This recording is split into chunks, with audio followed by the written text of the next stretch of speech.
It's that time of the day, y'all, where it's the Talking with Sue Ham show, a show that's inspirational, motivational, and offers a lot of good comedy. This is the show to help you jumpstart your day, jumpstart your life, jumpstart your year. So make sure you're tuning in and listening. Get ready, because here it is, the Talking with Sue Ham show. Hey everybody, that's right. This is another episode of the Talking with Sue Ham show, and this is the last episode for the year. And I tell you, I couldn't be more excited than to have the dynamic, renowned author Patrick Pinckney in here in the radio station with me today. Patrick Pinckney is the senior pastor of 43rd Generation Ministries. He leads a mentoring program called Tomorrow's Men, which has been influential in the lives of many young men according to their own testimonies and those of their parents and teachers.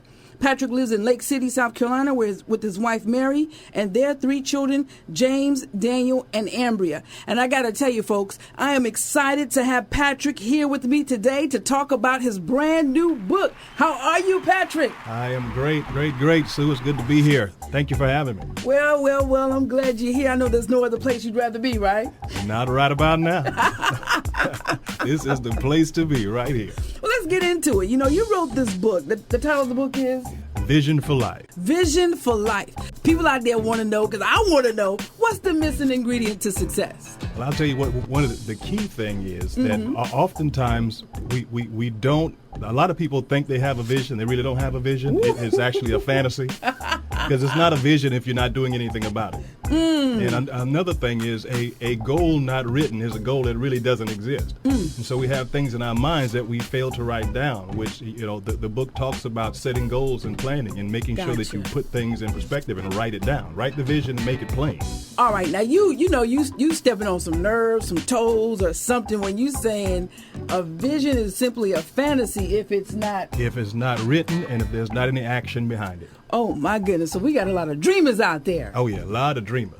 I know we're talking about vision, but let's back it up a little bit. Let's go to purpose. How does one define their purpose? Now, I read the book, and I got to tell you, I fell in love with the book. There were a lot of things that I had questions about, and your book provided a lot of clarity. And I know just from talking to people, a lot of people still, kind of fuzzy, got little gray areas when it comes to purpose. How can one go about defining or pursuing their purpose? One of the greatest things that I always encourage people is, first of all, to ask God. If you want to know what the purpose of a thing is, and you ask the one who created it. And God knows why he put us here better than anybody else does. But another thing is to pay attention to your natural tendencies, some things that we just do by nature. And a lot of times we do some things so naturally and so easily that we don't even pay attention to it. I can remember, years back, some of my friends, they would be taking radios out of cars, putting new radios in, hooking them up, wiring them up, all this kind of stuff. I'm laughing because I thought you was going to say they were stealing them out of the cars. No, they weren't stealing. I had son that did that too. But, they would take out an old radio and put in a new radio, and they never had any training for this. But they were just naturally inclined to doing things like this. And you walk up to them and say, hey, what you doing, man? Oh, nothing, man. Just putting this radio in. Wow. Well, people get paid for doing things like that. Absolutely. They get paid, Absolutely. But what I'm saying is sometimes we do things so naturally that we don't even realize that we're doing it. Someone else has to point it out to us. And all the while we're looking for something outside of ourselves to call it purpose. Absolutely. When purpose is not something that you do outside of you, it's something that's within you that you accomplish. I love that. It's not something you do. It's something that's inside of you. It's something that's inside of you. It's who you are, what you become. It's who you were born to be. It's not just something to do. A lot of times we look for activities. Well, maybe I should do this or maybe I should do that. Well, no, purpose is something that just comes deep from within and you begin to do it naturally. A lot of times, like I said, you don't pay attention to it. Well, I want to read something from your book because it really stuck out for me. And in the book, Patrick wrote, he being God, he knows why you are here and what you should be doing.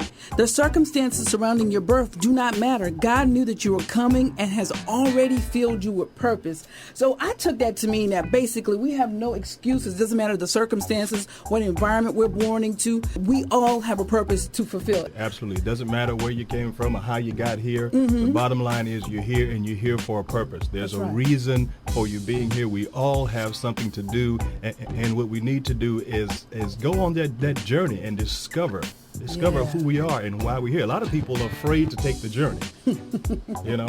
But I mean, bottom line is, there's only one way out of life. You can't get out alive. There's only one way out, so you might as well live it to the fullest. I like what Les Brown said. He said, listen, you can either die up in the bleachers or you can die on the field trying to score.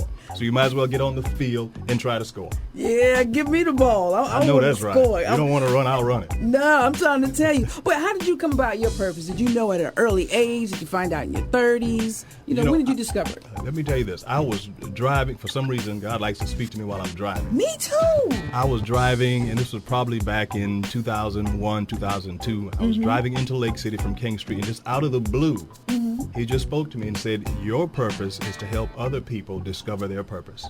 So hence the name Dr. Purpose? Is that what that Dr. Purpose. That's Dr. his alias, everybody. Dr. Purpose. I Dr. like Purpose. that name. And I'll tell you another reason, because a few years later, I was in a service, and the Lord spoke to me and said, you have medicine for the people. And at that time, we were going through a tough time, And so I was in prayer the next day, and I was praying, and I was like, well, God, if I have what heals, then why do I hurt so much? And I got mad. I'm going through all this, and you talking about you got what heals. I'm like, oh my goodness, you got medicine. So, but the next day I was driving again, coming from Conway, going back into Florence, and the Lord replayed my words to me. And then he paused, and he said to me, you have failed to apply the medicine to your own life. And from that point on, I began to realize, that there are things that I'm always encouraging others to do and pushing other people to do, but I was failing to do that in my own life because I was so anxious to see other people succeed. I was so anxious to see other people grow and mature and develop and use their gifts and talents and just launch out in life, and I would push them and stand back and watch.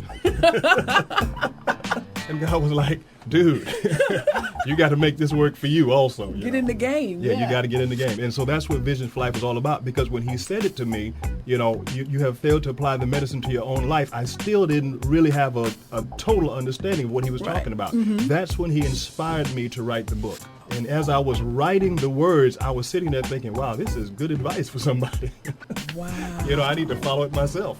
And that's the thing, though. Oftentimes we can give that great advice, but we're slow to take it. We're slow to act on it. Yeah. And I'm a big hypocrite when it comes to that. And I'm working on it. I think we all are to some extent.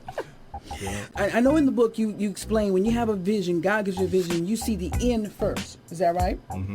Now, what I want you to do is let the people know what happens in the in-between stage. There's the beginning stage, the in-between stage, and the end stage. Because I know a lot of times I have, gotten visions and I've acted out, and I'm like, oh, Lord, you didn't tell me about all this in the middle.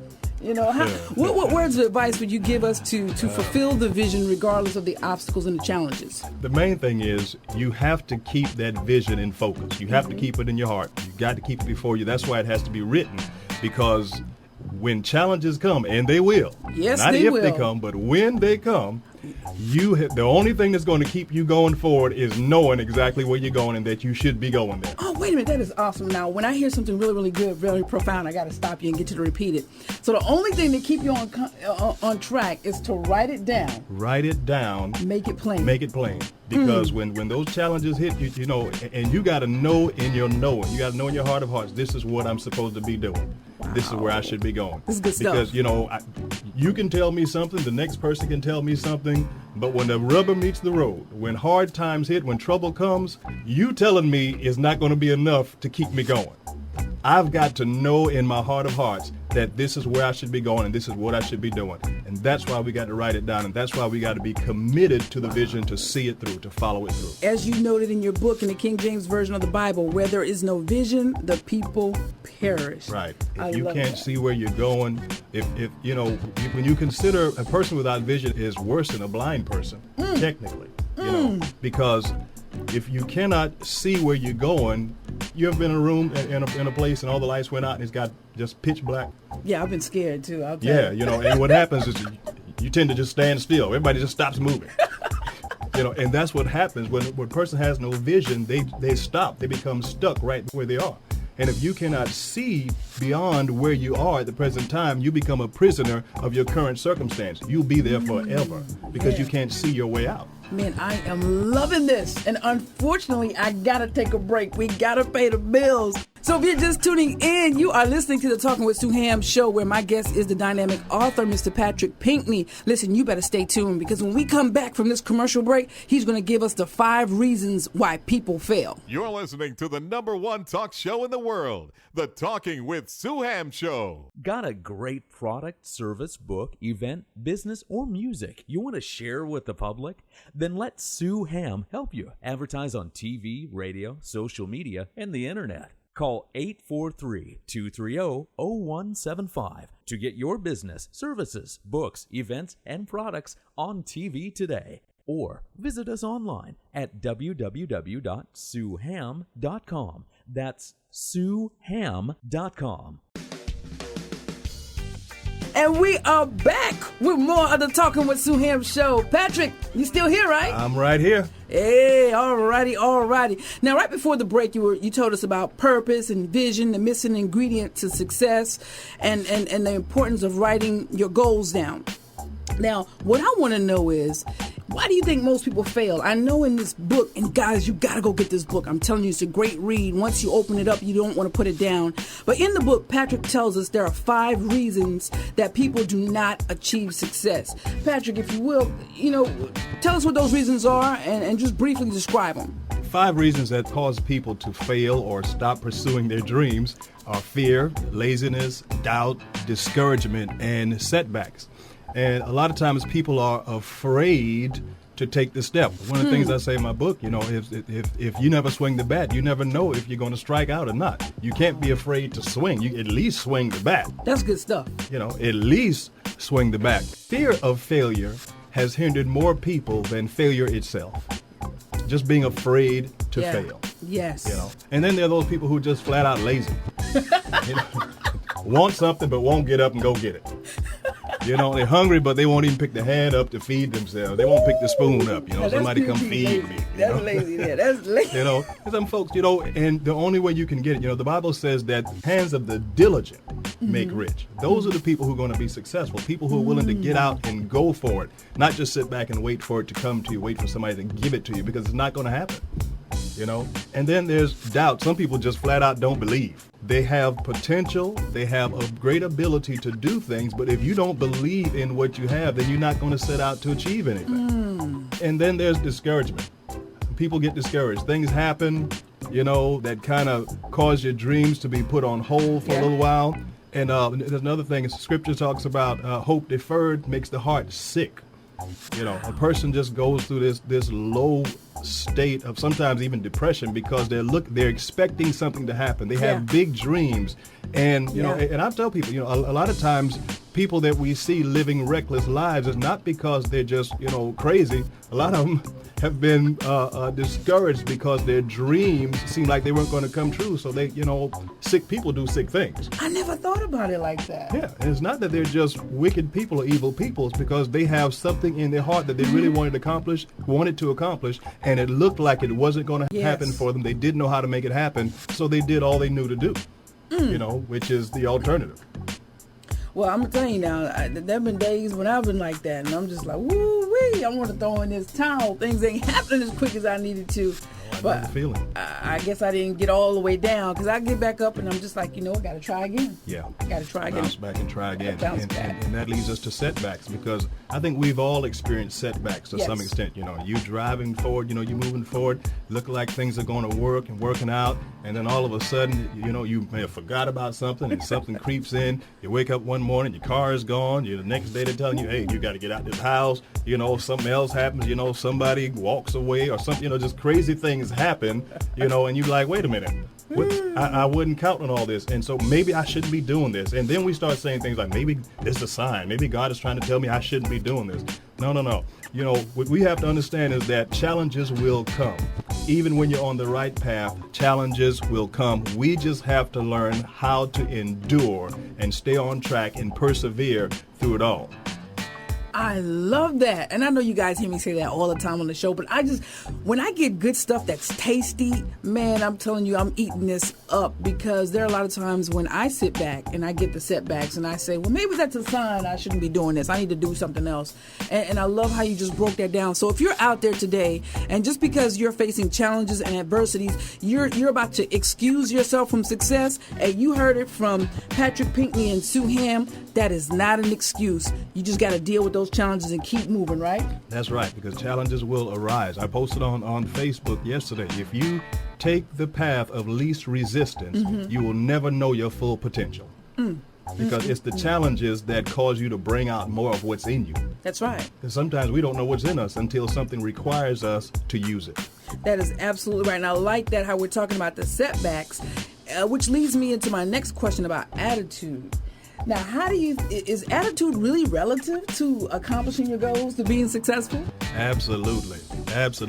Because a person's mindset or an attitude is really your inward position, or how you really truly feel about a thing. You know, we can say one thing out of our mouths, but how we truly feel about it on the inside is our true attitude concerning that thing. If my attitude towards accomplishing my dream is, well, I don't really care, then I might say I want to do this. Yeah. But the truth is, if I don't really care about doing it, it'll show. You're absolutely right. You'll see me slacking off. Yeah. I'll take long vacations from it. And then when it comes time to having to deal with people, that I need to help me get where I'm trying to go, if I don't really care about it, I'm going to act like I don't care about it. And if they feel like I don't care about it, then I'm going to act like I don't care about them. And they don't want to deal with me. I can sit here and talk to you all day about attitude, because I'm just sitting I'm sitting up in here and I'm having flashbacks from when I was on the job. And just certain people you work with, and they're like, well, I don't know why things are always going wrong for me. My day is always bad, and da-da-da-da. It's your attitude. It's your attitude about it. Like attracts like. You get off that nastiness and you're going to get it back, baby. That's what's coming. So you got to change your attitude. So then, we know that attitude is very important to achieving success. Would you say that, and according to, what you wrote in your book, you said that if we can control our actions if we first control our thoughts and our attitudes. Will you expound on that for me, please? Well, our actions are generated from the thoughts that we harbor. If you sit around and think about, donuts all day long, oh man, before you know it, you read my mind up in here. You're going to be up going down to Krispy Kreme and say, look, I'll be right back.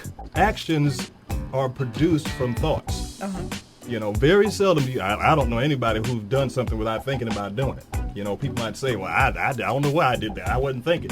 No, you thought about it. Even if you thought about it in times past, you thought about it, and our thoughts help develop our attitudes. Because, just think about it. If you think about, we watch things sometimes, we hear these stories, somebody just walked up and slapped somebody, and you start thinking, Lord, that couldn't have been me. Yeah. No. Well, that's our attitude about that situation.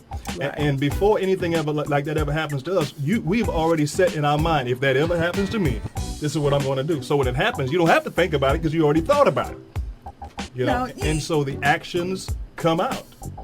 You are spinning my brain today. I'm telling you, the stuff that you are spitting right now is just amazing, and you're breaking it down in layman's terms. So listen, I know y'all getting it. Don't pretend like you ain't, because I can understand it, okay? And I mean, you already thought about it, so you can't say that you didn't think about it. So that when your actions, when you do it, there are no excuses. There's no excuses, because it came out of you. The reason it came out of you is because it was in you. It can't come out if it's not in there, and we have nobody else to blame. I was ministering to a gentleman one night, he was on the phone for us arguing with his wife, he wanted to come on or something like that, it's like they were having some issues. So he was like, see what you about to make me do? I'm about to go get me a drink, see? And it's your fault. I'm like, dude, you're a grown man. Yeah. You cannot blame this on her. That's correct. You're making the decision. You've already decided in your mind, whenever I get upset, I'm going to go get me a drink. You can't blame that woman for that. He's probably sitting there like, please make me upset because I'm ready for this drink. Yeah, he probably wanted that drink, but, you never know. Well, that takes us into discipline, because attitude has a lot to do with discipline, too. And what I found something very intriguing. I read in the book where you said that discipline, self-discipline, is designed to make weak areas stronger and strong areas stronger. Now, I need you to clarify that, because I got to tell you, It's kind of hard sometimes to exercise discipline. And you brought up these donuts, and now I'm sitting here thinking about these donuts, and I need to lose weight. And expound on that. How is self-discipline supposed to make weak areas stronger and strong areas stronger? If a person can bring themselves under control, which is the hardest thing to do. Yes. It's easier for us to try to control other people or dominate other situations. I'm good at that. Yeah. But getting ourselves under control, that's one of the most difficult things. Because, and if I can get me under control, if I can control my thoughts, if I can control my actions, then that means that whatever I need to do to become a better person, I can make myself do it. Gotcha. And whatever I'm already good at, if I want to become better at it, I can make myself better by controlling myself, controlling my actions. Paul made a statement in 1 Corinthians 9. He said, I beat my body. I discipline my body and I bring it under subjection. I control it and don't let it control me. I was just reading the story of Ron McNair, Dr. Ron McNair. His brother wrote a book about him and talked about how diligent he was and how hard he worked. And what he didn't do just for people to say, hey, look what Ron did, but he did it because he wanted to challenge himself. Everything he did to improve upon himself. And so he was a very disciplined person, and that's how he was able to achieve the great things that he's achieved. And he did achieve some great things. And if you guys don't know who Ron McNair is, go do that research. Man, phenomenal guy. Right here locally from Lake City, astronaut. I've already told you too much. Go do your research if you don't know who he is. Now that we know our purpose and we have our vision, we recognize our potential, and we've set goals and made plans, determined to persevere, renewed our mind, adjusted our attitudes, and made a commitment to apply self-discipline, you said in your book that it's time to get to work. Get to work. So it doesn't matter if we've done all those previous steps. In order to really achieve success, we still have to... You got to put some action to it. Yeah. Put some action to it. Otherwise, it's like writing a grocery list. Sitting at the house because you're hungry. You know what? We need some groceries in this house. And you sit down and you write out the grocery list, and you can write it out aisle by aisle. I know where this is. I know where this is. All this stuff is on the same aisle. And you write it all together, and you take your list and you fold it, and you go sit down and complain about being hungry. I'm going to need you to stop doing all these analogies about food, because I already told you I got issues here. I am so sorry. Ladies and gentlemen, he's in perfect shape. He's a slim man. I'm trying to get there, and he keeps making up these analogies. But no, back to the story. You're right. You've got to put some work into it. Right. Got to. Right. Well, and that's probably one of the most important steps, would you say? Yeah. I mean, because what good is going from A to Y if you're not going to do Z? And you got to put the work into it. Right. And I got to say to you, I really enjoyed the book. I've read it like 2-3 times. Oh, great. I definitely recommend it to people. Matter of fact, tell everybody out there where they can get the book. Right now, the official release date for it to be in stores, it really isn't until February 12th. But you can get it online right now. If you can go to my Facebook page, Patrick Pinckney, you can find me there. And also, if you go to tatepublishing.com and go to the bookstore there, you can find it there. All right. Now, that's Patrick Pinckney. Y'all know I got to spell it. Pinckney. Okay? Absolutely. Pinckney. Yeah. Okay, Patrick Pinckney. Before I let you get out of here, you've already told them where to get this great book. And listeners, you must go get this great book, okay? Please go get it. And then I want you to, write back to them and let them know how it has helped you and changed your life, because it's definitely done that for me. But Patrick, before you get out of here, there's somebody out there right now struggling, trying to find their purpose, trying to make the vision plain. Just speak to them, encourage them, and let them know everything's going to be all right. Listen, I know you've got a dream. I know you've got a vision. I know there's something in your heart you've always wanted to do, you've always thought about doing, and maybe you never told anybody. One of the things is you have to become confident enough to embrace the vision yourself.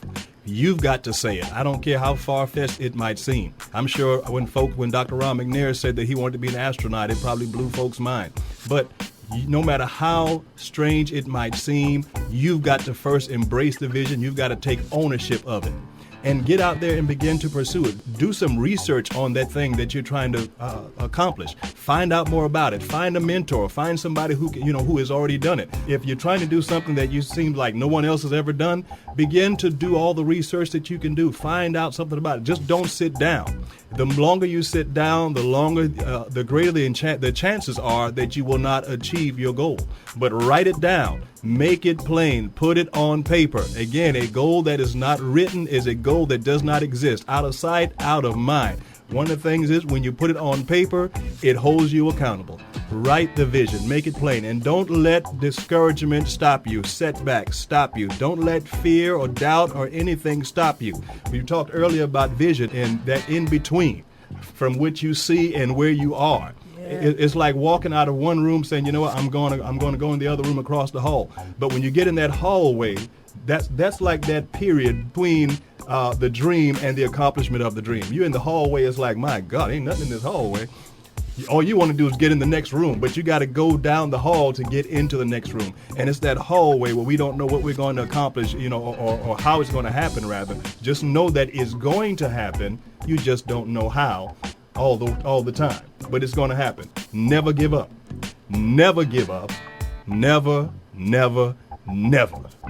Woo-wee, y'all. Go ahead and swish it around in your mouth because that was good. My guest, thank you, Mr. Author, Minister, Husband, Father, Mentor, Patrick Pinckney. And listen, y'all got to go out there and get that book, Vision for Life, the missing ingredient to success. Patrick, thank you once again for being my guest on the Talking with Sue Ham show. Thank you for having me. I enjoyed it. Absolutely. Hey, guys, y'all stay tuned because y'all know what's next, the tip of the week. You're listening to the #1 talk show in the world, the Talking with Sue Ham show. Become a published author for less than $25. Have a book idea, poems to share, and creativity to spare, desires, dreams, and knowledge to pass along? You need the ebook Become a Published Author for less than $25. Available now at SueHam.com. That's SueHam.com. Don't dream about being a published author. Become one. Get the ebook Become a Published Author for less than $25 at SueHam.com. That's SueHam.com. And we are back with more of the Talking with Sue Ham show. Got to thank my guest, author, minister, and pastor, Patrick Pinckney. Thank you so much for stopping through and shedding some good knowledge on success. Vision, the missing ingredient to success. Y'all make sure y'all go out there and get that book from Patrick Pinckney. Now, listen, we're about to get into the tip of the week, and I want you to know that you can accomplish anything. And for me, I see the 3 ingredients to success as easy as ABC 1, 2, 3. And all you have to do to accomplish success is follow these 3 things. Number 1 is see. Number 2 is plan. Number 3 is do. That's right. All you have to do is see it, plan it, and do it. And you can be successful in whatever it is that you attempt. Now, before we get out of here, always got to tell you, make sure you stop by Fishnet Seafood and Cafe. They are a sponsor of the show, but more importantly, they have some great seafood, some great food up in there. You got to stop by there. Located in Lake City on Highway 52, Fishnet Seafood and Cafe. And also, if you're in Lake City, it's kind of cold out there, but you still need to keep that car looking good. Make sure you go to the Lake City Car Wash, located at 162 South Ron McNair Boulevard. They have a waiting area, and also they'll pick up your car for you as well as drop it back off to you. So make sure you stop by the Lake City Car Wash, located at 162 South Ron McNair Boulevard. They are located between the Days Inn and Pop's Barbecue.